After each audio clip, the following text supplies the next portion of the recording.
What if I told you that television's most beloved sea captain was born on March 8, 1921, destined to spend 3 years on a 3-hour tour that became one of TV's most enduring comedies? Stick around to discover how Alan Hale Jr. became the skipper and why his gentle giant changed television forever. It's March 8, 1921, and in Los Angeles, California, a baby boy named Alan Hale Jr. is born. His father, Alan Hale Sr., is already a successful Hollywood actor. But nobody knows that little Alan Jr. will grow up to become one of television's most recognizable faces, forever immortalized in a white captain's hat and blue shirt.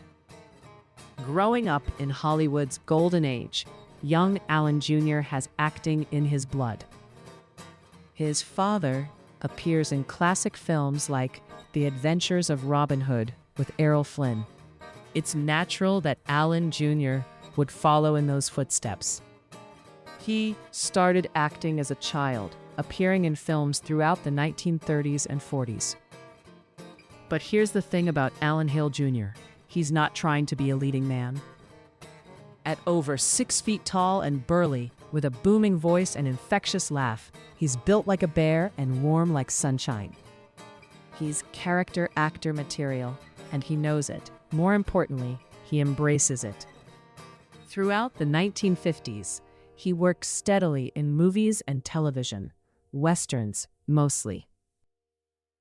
He plays sheriffs, settlers, and friendly giants. He's that actor you recognize instantly, even if you can't remember his name. "Oh, it's that guy," people say, pointing at the screen.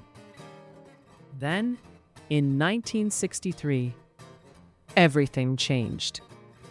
A television producer named Sherwood Schwartz is developing a new sitcom. The concept is simple, maybe even silly. 7 people get stranded on a deserted island after a terrible storm. It's a comedy about survival, about clashing personalities, about making the best of a hopeless situation. Schwartz needs someone to play the skipper, the captain of the SS Minnow. He needs an actor who can be authoritative yet lovable, frustrated yet never mean, physically imposing yet completely non-threatening. He needs someone who can yell Gilligan 100 different ways and make it funny every single time. He finds Alan Hale Jr. And here's where the magic happens. The skipper could have been just a one-note character, the bumbling boat captain who stranded everyone.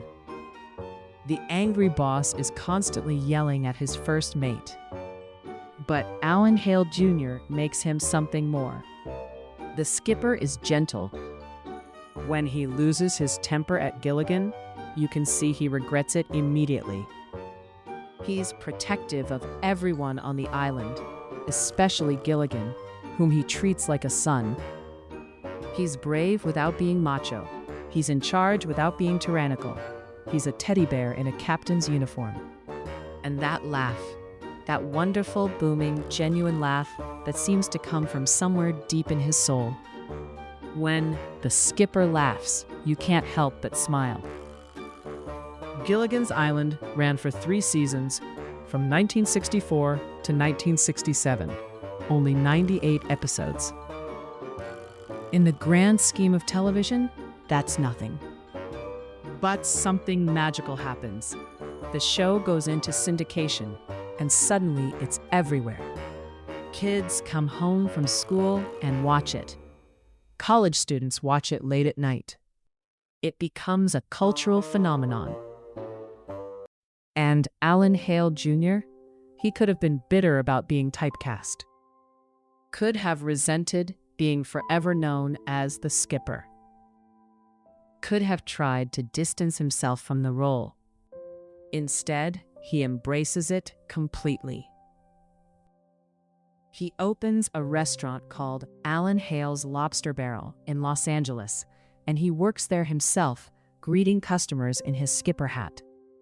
He appears at charity events as the skipper. He never turns down a fan who wants to talk about the show. In interviews, he talks about the skipper with genuine affection. "The skipper was a good man," he'd say. "He cared about people.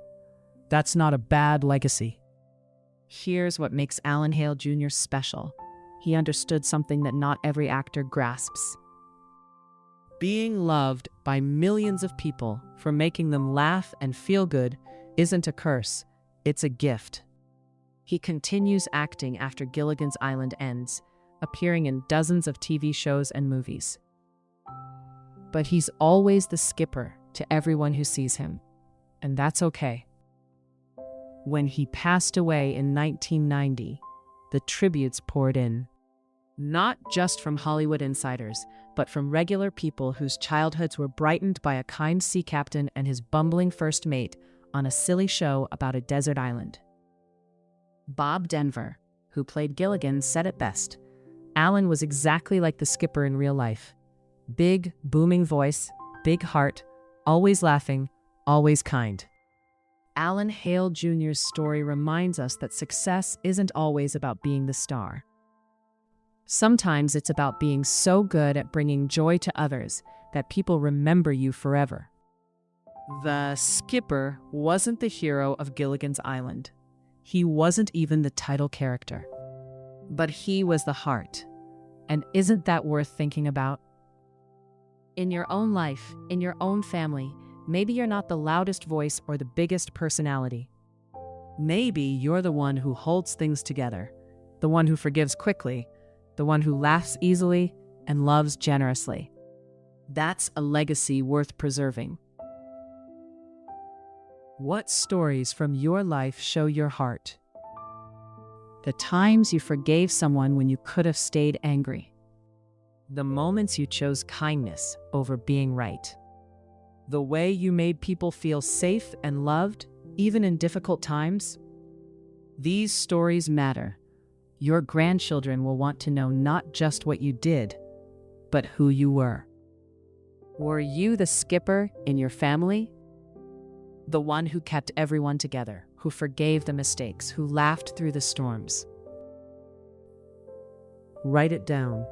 Tell them how you tried to be kind, even when it was hard. Tell them about the people you loved and why. Tell them the moments when you decided that making others happy mattered more than anything else. If you love discovering the stories of people who made the world a little brighter, join the History Sparks community. Subscribe and hit that bell, because every day we're celebrating the lives that remind us what really matters. What kind of heart will you leave behind?